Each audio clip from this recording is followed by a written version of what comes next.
Hey guys, I am JB3403 from the Jayming Broadcast, here with my first strategy guide, how to use spells, the basic and advanced strategies. First of all, I want to thank Ash with his amazing spell guide which created the foundation of this guide.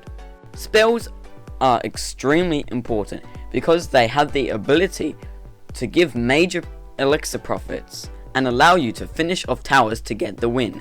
Spell cards are also, in my opinion, the most difficult cards to play due to the fact that unlike troops and defensive buildings, the precise timing and placement of these spells can quickly overturn a battle or create impending doom. One thing I want to mention before we get into each card is you need to prioritize your spells. Prioritizing your spells is where you literally prioritize your spells to certain cards that your opponents have. For instance, say your opponent has a goblin barrel in their deck and you have the log. You want to prioritize your log for the goblin barrel by only using it when your opponent sends in a goblin barrel. Arrows. Arrows can counter many big threats and provide you with incredible elixir profit. Not only that, the thing about the arrows card is that it has a really large radius, therefore being able to hit many troops in the target area. This gives you opportunity to gain more value out of the card. The objective of a battle, other than winning, is to get as much value as you can by using the least needed elixir necessary. The arrows helps you achieve this objective with its basic yet profitable trades. For example, the arrows can one-shot a minion horde for a 2 elixir profit, but an advanced strategy would be to look for even greater value than that. You would be patient because you can take out a minion horde at any time, so if you wait, there is a chance your opponent will place another card following behind the minion horde. For example, the miner. Once the miner appears, hover the arrows over the miner and wait until the minion horde comes just in range and then use the arrows. Generally, you want to use arrows and most spells for a nice elixir profit, but arrows are usually best at taking out swarm troops or the princess and dark goblin, which the majority usually are 1 to 3 elixir in cost. Using arrows will sometimes harm your elixir advantages, but those equal/negative elixir trades will save you at times. Fireball. Just like arrows, the fireball is another spell that allows you to get some sick elixir profits. Instead of vacuously placing your fireball on your opponent's towers to weaken them, try to focus on positive elixir trades.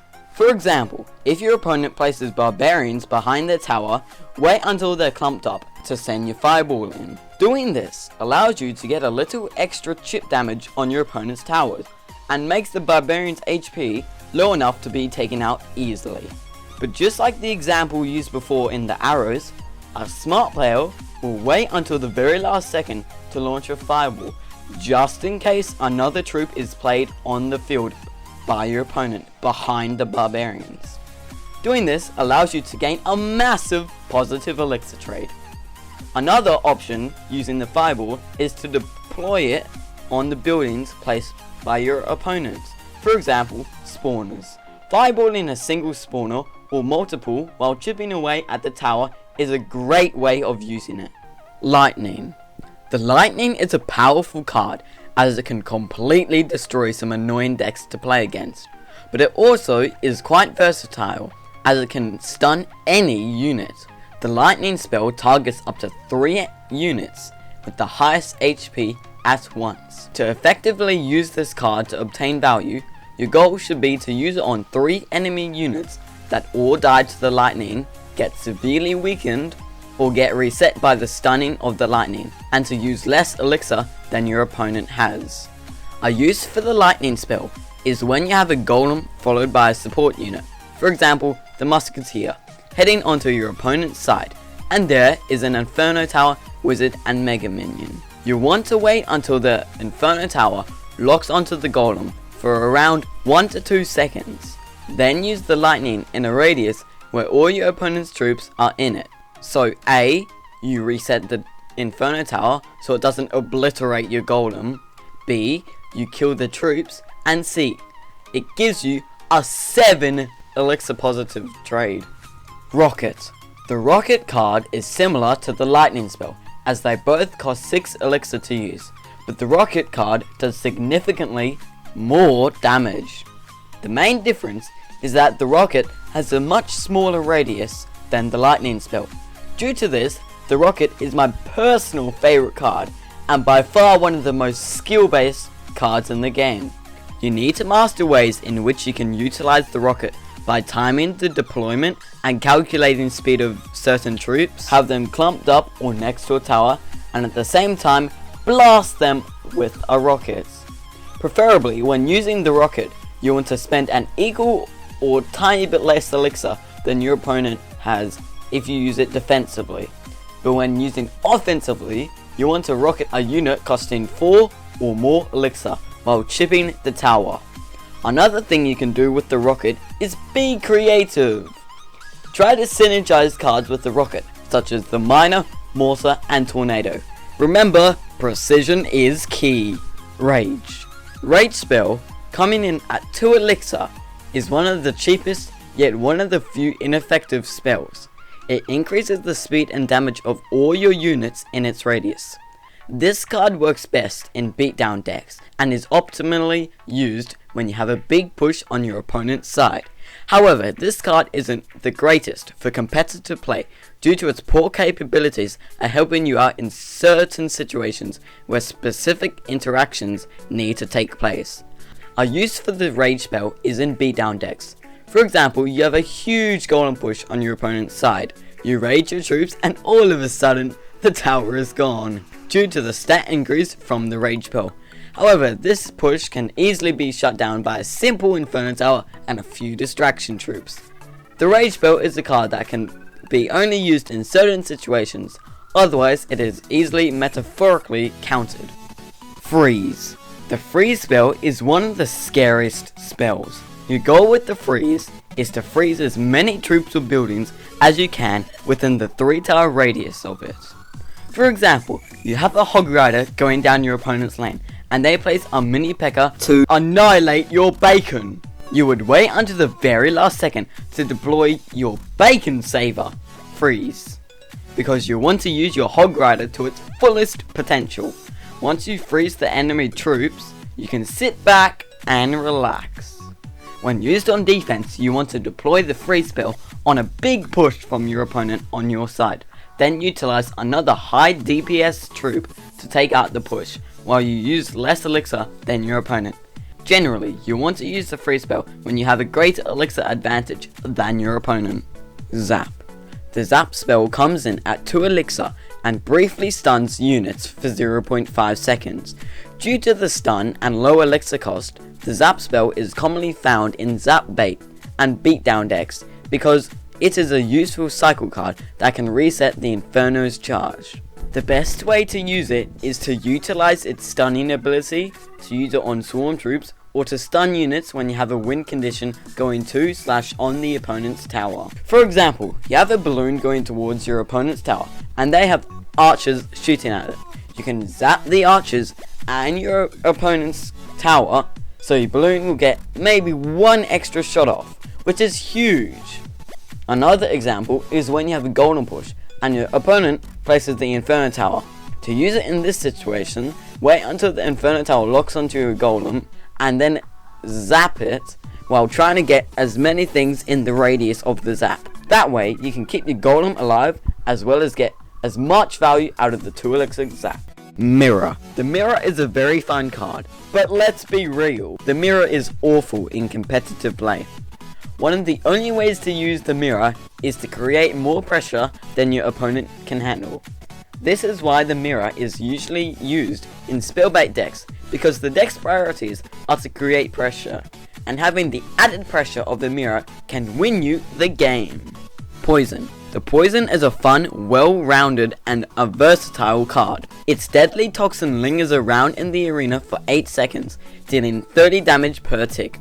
Due to this, and its large radius, it is highly effective against clumps of troops and buildings. Generally, the best way to use the poison spell is to prioritize it to cards that cost 4 or more elixir. Commonly, you want to play the spell on the tower whilst hitting the units you're after.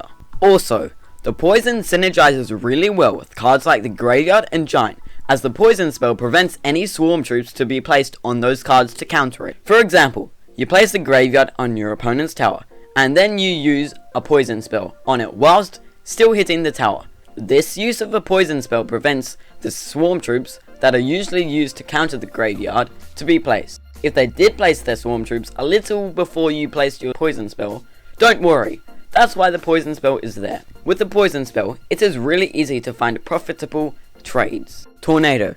The Tornado is a fun and extremely useful card that has many uses. For example, a Tornado can defend your units, bunch units up, deal damage, force a retarget, allow extra damage to be done by your units, and change order of attack. One of the best ways to use the Tornado is to activate your King Tower early in the game. Usually, your opponent has one win condition that can easily be pulled to the King Tower. For example, the Hog Rider or Giant. A Hog Rider is coming down your lane. You want to position the middle of the Tornado on the King Tower, but just in range of the middle of the Princess Tower. Wait until the Hog Rider is on the edge of the Tornado range, and then use it, and your King Tower should become active. Another way of using the Tornado is to clump up troops and synergize it with another spell or a splash damage dealing unit. For example, one of the best synergies is the Executioner plus the Tornado. This synergy is by far one of the most powerful in the game, as the Executioner hits each of the targets in the Tornado as they're clamped up and destroys them for a positive elixir trade. The Tornado is such a strong card that is very versatile and can help you out in many situations. The Log. The Log is one of the most useful cards in the vast majority of spells in Clash Royale. The Log has the special ability to reset attack animations of many cards, knock back cards, and reset their targets. The Log is also amazing at dealing with cards like Musketeers, Wizards, Electro Wizards, etc. on defense. You can simply roll your Log right once the opponent's units enter your tower's attack range, pushing them back a bit while dealing 240 damage. When swarms like Elite Barbarians or Barbarians are dropped, the Log can knock them away from your defense troops so they can continue attacking from a range. Another use for the Log is denying space. You can throw the Log behind troops like the Hog Rider to help them reach the tower and prevent their opponents from placing swarms on the lane.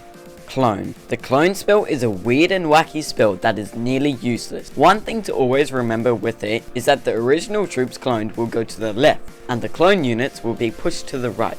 Although the clone has pros, its cons outweigh them. However, it can still be used effectively. Because of the 1 HP factor, some of the strategies are very simple. Cloning DPS units is a good way to use the clone. Particularly, you want to clone cards such as the Musketeer, Mega Minion, and Wizard.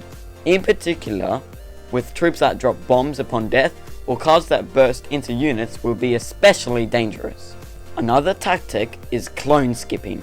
Clone skipping allows you to bypass buildings on your opponent's side by pushing your unit to the left. For example, a 4-2 building plant pulls in a balloon placed on the left lane, but using clone skipping, you can push your balloon to the left by passing the building entirely. You can clone skip with other units too, such as giants. These are some advanced ways of using the clone spell, but if you want to go basic, use it to overwhelm your opponent by cloning swarm troops.